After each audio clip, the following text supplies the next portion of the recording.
আমি হাঁটতে গেছি। হাঁটতে যাওয়ার পরে আমার মাথায় আসলো যে আমি চলতে থাকি, যাই কোন দিকে যাই বলতে পারি না।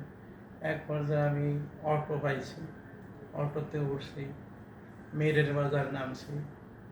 নামিয়ার পরে মনে চাইলো যে আমি আমার ওই জয়দেবপুর যাই, সিএনজি দিয়া জয়দেবপুর গেছি। এরপরে আমার মাথায় আসলো যে আমি এখন এই ইয়াতে বাসে উঠি। বাসে উঠিয়া তারপরে কোন জায়গায় জানি শ্যামলি না জানি কোন জায়গায় নামাইছে। এরপরে এইখান থেকে আমি আরেকটা বাসে উঠে গাবতলী গেছি। ওইখান থেকে আমি মনে চাইল যে আমি টিকিট করি, তো কই যাবো, আমার খেয়াল হলে যে আমি পঞ্চগড় যাই। পঞ্চগড় গভীর অনেক রাত্রে পঞ্চগড় নামছি।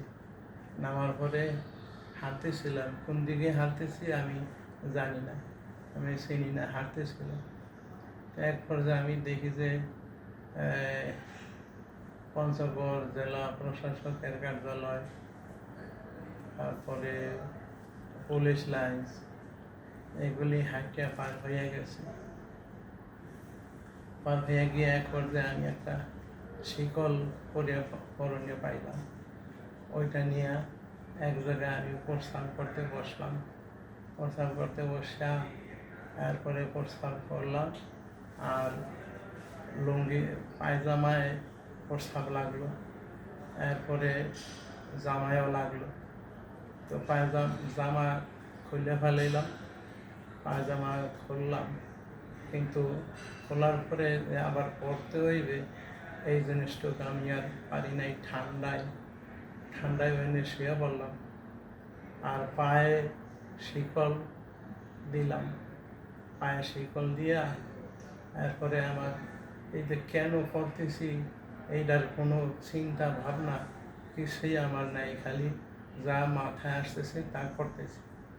এক পর্যায়ে আমি শুয়ে পড়লাম, ঠান্ডায় খুবই কাতর হয়ে গেলাম। এরপরে কতক্ষণের জন্য আমার ঘুম আসলো। এরপরে সকালে লোকেরা আমারে এই হসপিটালে নিল। আমি দেখি যে আমি পঞ্চগড় হসপিটালে আছি। চতুর্দিকে আলিমুলামা আসলো। এখন আমি যদ্দূর আমার এরকম ছোটোবেলায় আবার এরকম হয়েছিল, আমার মাথার ভিতরে আসছে যে